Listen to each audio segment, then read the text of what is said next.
शिकायत दिल छूने वाली कहानी। रौनित, एक काम था बेटा, तुम्हारे पास समय हो तो कहूँ? राम सेवक जी सकुचाते हुए बोले। पापा, अभी तो ऑफिस के लिए निकल रहा हूँ, फिर कभी देखता हूँ। रोनित ने लापरवाही से बिना उनकी तरफ देखे हुए अपनी कलाई पर घड़ी बांधते हुए कहा और तेजी से अपनी पत्नी मिनीषा को आवाज देते हुए निकल गया। राम सेवक जी आंखों में आंसू लिए खड़े रह गए और चुपचाप अखबार लेकर बैठ गए। रोनित उनका इकलौता बेटा बड़ी मन्नतों के बाद पैदा हुआ था। राम सेवक जी बैंक में अधिकारी थे, अब रिटायर हो चुके हैं। पत्नी भी साथ छोड़कर जा चुकी है। अपने बेटे रोनित, बहू निमिषा और पोती चिंकी के साथ रहते हैं। बहू और पोती तो उनका ध्यान रखते हैं, लेकिन बेटे के पास पापा के लिए समय नहीं रहता। सुबह का निकला रात में घर घुसता। ये वही बेटा था जिसके लिए राम सेवक जी अपना हर काम छोड़कर दौड़ते हुए चले आते थे। उसकी आंखों में एक आंसू नहीं आने देते थे। एक बार की बात है, रोनित साइकिल चलाते समय चोटिल हो गया और वो बार बार पापा का नाम ले रहा था, तो उनकी पत्नी विमला जी ने उन्हें फोन लगा दिया। उस समय वो किसी महत्वपूर्ण मीटिंग में थे, लेकिन तुरंत मीटिंग छोड़कर भागते हुए आए। राम सेवक जी कितने भी व्यस्त होते, लेकिन पत्नी और बेटे के लिए समय जरूर निकालते। संडे को दोनों को घुमाने लेकर जाते। सुबह के समय तो वो बैंक निकल जाते और रोनित स्कूल चला जाता, लेकिन रात का खाना सब साथ मिलकर ही खाते।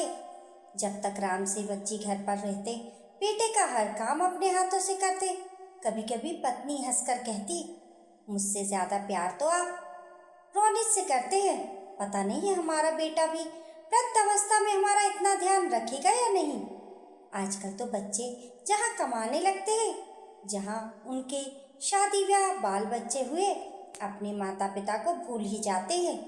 तब राम सेवक जी उन्हें समझाते हुए कहते, विमला जी, हमारा बेटा ऐसा नहीं निकलेगा। जो माता पिता अपने बच्चों को बचपन में समय नहीं देते, उनके बच्चे ऐसे करते हैं। हम तो अपने बेटे के लिए हर वक्त हाजिर रहते हैं, लेकिन आखिरकार अपने माता पिता से कुछ तो सीखेगा ही। मेरा बेटा फिर तब की तब देखी जाएगी, कल के लिए अभी से क्या सोचना, कहकर बात को वहीं खत्म कर देते। पढ़ लिख कर रोनित की भी जॉब लगी। अपने पिता की ही तरह वो भी बैंक में ही अधिकारी बना। उसने शादी के लिए भी अपने माता पिता की पसंद को ही वरीयता दी।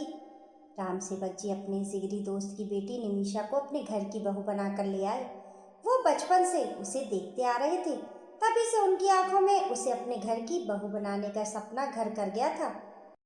खैर, बेटे ने भी अपने पापा की पसंद को तरजीह दी। निमिषा रोनित से बढ़कर अपने सास ससुर का ध्यान रखती, लेकिन पता नहीं रोनित अपने घर परिवार में व्यस्त होते हुए अपने पिता को भूलता चला गया। राम सेवक जी अब अकेले थे। बहू तो ध्यान रखती, लेकिन उन्हें अपने बेटे के साथ की कमी बहुत महसूस होती। वो ज्यादा कुछ कहकर उसे परेशान भी नहीं करना चाहते।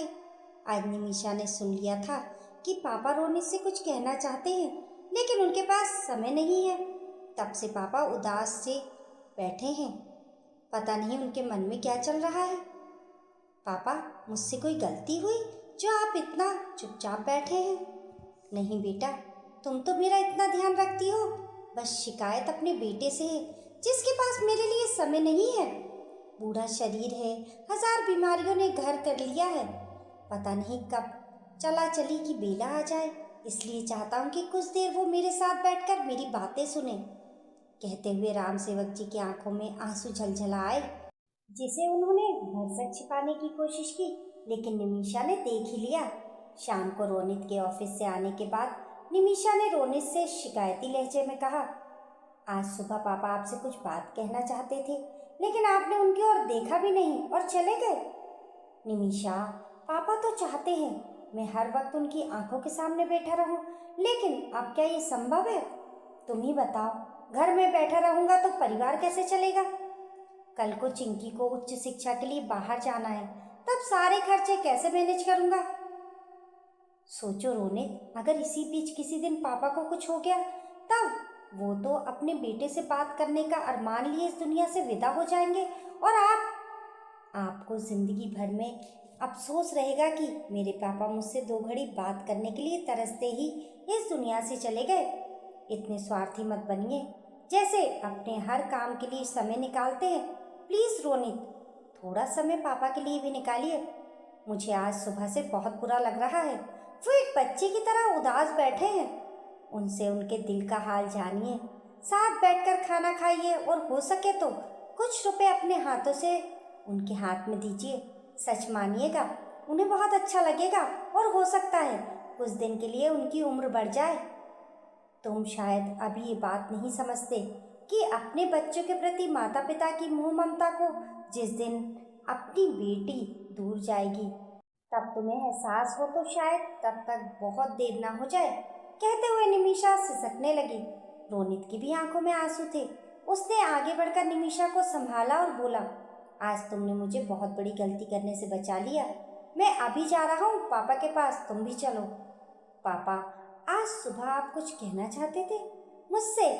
उस समय बैंक के लिए लेट हो रहा था, इसलिए आपकी बातें सुन नहीं सका। अब समय ही समय है, आप दिल खोलकर बताइए आपको क्या कहना है। रोनित उनके बिल्कुल समीप चिपक कर बैठते हुए बोला। बिना कुछ बोले ही राम सेवक जी फपक कर रोने लगे और बेटे से चिपक कर बोले, बस तुम रोज मुझसे सिर्फ 2 मिनट के लिए ही सही आकर गले लग लिया करो, बात कर लिया करो। मुझे सुकून मिल जाएगा कि मेरा बेटा अपने पापा को भूला नहीं है। उसकी जिंदगी में अब मेरी कोई जगह नहीं रह गई है। बेटा, यह एहसास बहुत दर्द देता है कि अब हम अपने बच्चों के लिए बिल्कुल फालतू की चीज हो गए हैं, जिनकी उन्हें कोई ज़रूरत नहीं है, जिनके पास उन्हें आंख उठाकर देखने का समय नहीं है। नहीं पापा, मुझे आज भी आपकी उतनी ही ज़रूरत है और हमेशा रहेगी जितनी बचपन में रहती थी। मैं अपने स्वार्थ में अंधा हो गया था, लेकिन मैं जानता हूँ कि मैं अपने पापा के बगैर कुछ नहीं। जो कुछ भी हो उनकी बदौलत ही तो हो। मैं बहुत बड़ी गलती कर रहा था, लेकिन अब नहीं। अब आपका बेटा सुबह आपसे मिलकर ही बैंक जाएगा और शाम को लौटकर सबसे पहले आपसे मिलेगा और रात का खाना भी आपके साथ खाएगा। आप फालतू की चीज़ नहीं, इस घर का सबसे अहम हिस्सा और घर की नींव है। ये लीजिए पापा, कुछ रुपए रख लीजिए, आपके काम आएंगे। इसकी ज़रूरत नहीं है, मुझे पेंशन मिलती है। मुझे भी पता है आपको पेंशन मिलती है, लेकिन मुझसे ये सुख मत छीनिए।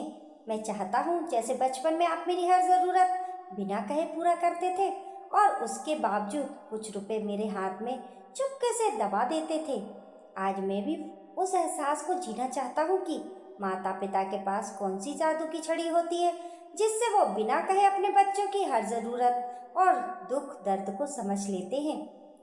सब लोग कहते हैं बच्चे और बुजुर्ग एक समान होते हैं। आज से मैं चिंकी और आपको एक जैसा समय दूंगा, कभी कोई शिकायत का मौका नहीं दूंगा। अपने पापा को कहते हुए रोनित पापा के गले लगकर रोने लगा। उसे देखकर निमिषा भी आंसू रोक नहीं सकी। तूने तो मेरी उम्र बढ़ा दी, अब मैं जल्दी कहीं नहीं जाऊंगा अपने बच्चों को छोड़कर। तुम्हारी माँ तुम सबकी जिम्मेदारी मुझे सौंप कर गई हैं। ये रुपए मैं बहुत संभाल कर रखूंगा। मेरे बेटे ने मुझे जेब खर्च दिया है।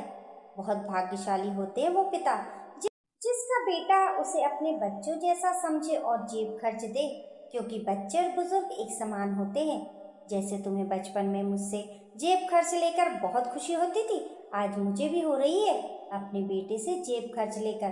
कहते हुए राम सेवक जी ने रुपए बहुत सहेज कर अपनी अलमारी में बिछे अखबार के नीचे ये लिखकर, मेरा बेटे ने मुझे जेब खर्च दिया, रख दिया। चलो आज सब साथ मिलकर खाना खाएंगे और बहुरानी जुग जुग जियो, हमेशा खुश रहो और हर घर में तुम्हारी जैसी बहुरानी हो जो अपने बुजुर्गों की कद्र करे। कहते हुए राम सेवक जी बेटे के कंधे का सहारा लेकर चल दिए। आपकी इस कहानी के बारे में क्या राय है, हमें कमेंट करके ज़रूर बताएं।